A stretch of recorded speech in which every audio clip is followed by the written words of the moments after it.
ഏവർക്കും ജിഷ ലേണിംഗിലേക്ക് സ്വാഗതം. ഇന്ന് നമ്മൾ 7ാം ക്ലാസ്സിലെ ബേസിക് സയൻസ് ഫെർട്ടൈൽ സോയിലാണ് നോക്കുന്നത്. എന്താണ് ഫെർട്ടൈൽ സോയിൽ എന്ന് പറഞ്ഞിട്ടാണെങ്കിൽ വളക്കൂറുള്ള മണ്ണ്. Proper application of fertiliser is required for better yield. Which are the fertiliser commonly used by the farmers of your locality? List them after conducting a interview with farmers of your locality. Cow dung, urea, goat dropping, bone meal, NPK. Classify the fertilizer into organic and chemical by examining your list in the picture given below. Compost, NPK mixture, bone meal, chicken meal. എന്താ പറയണത്?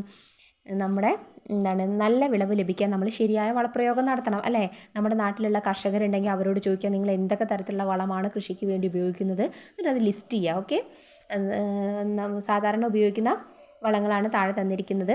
ഇനി എന്താണ് organic fertiliser എന്താണ്, chemical fertiliser എന്താണ്, ഏതൊക്കെയാണെന്നുള്ളത് തരം തിരിച്ച് എഴുതാൻ പറഞ്ഞിട്ടുണ്ട്. അത് ടീച്ചർ ഇവിടെ താഴെ തന്നിട്ടുണ്ട്. എന്താണ് ഏതൊക്കെയാണ് ഓർഗാനിക് ഫെർട്ടിലൈസർ?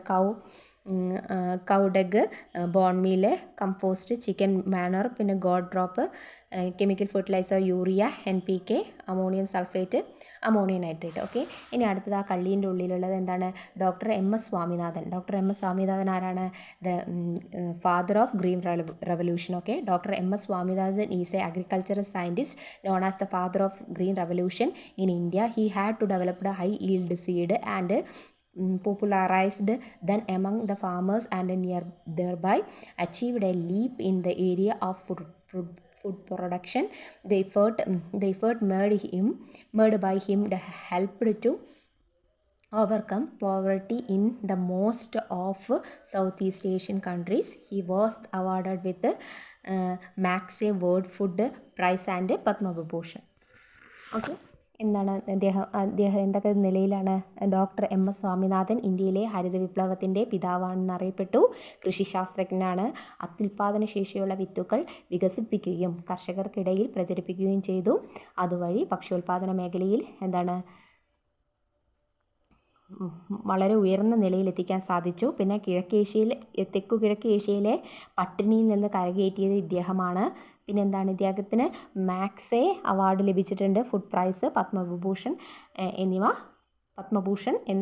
എന്നീ അവാർഡുകൾ ഇദ്ദേഹത്തിന് ലഭിച്ചിട്ടുണ്ട്. Okay, the characteristics of organic fertilizer and chemical fertilizer are given in the table below. Analyze the table and record your observation in the science diary. Okay, organic fertilizer obtained from organic matter required a higher quantity, not harmful to soil, cannot be supplied as a single component. എന്താണ്? ജൈവവസ്തുക്കളിൽ നിന്ന് ലഭിക്കുന്നതാണ് organic fertiliser.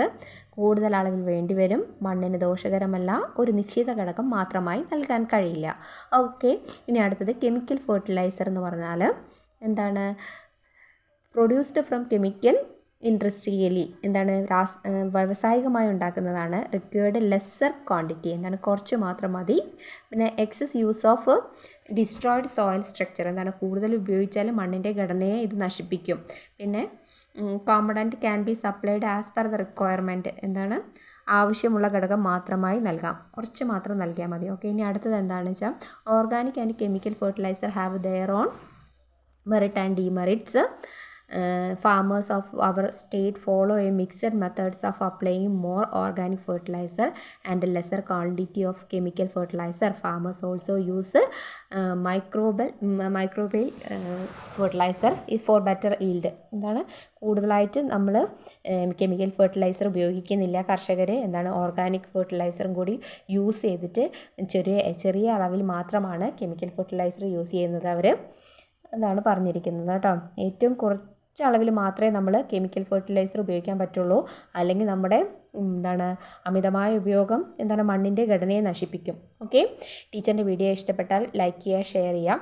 ഇനി അടുത്ത ക്ലാസ്സിൽ pets കൺട്രോളിനെ കുറിച്ച് പറയാം. Okay, thank you for watching.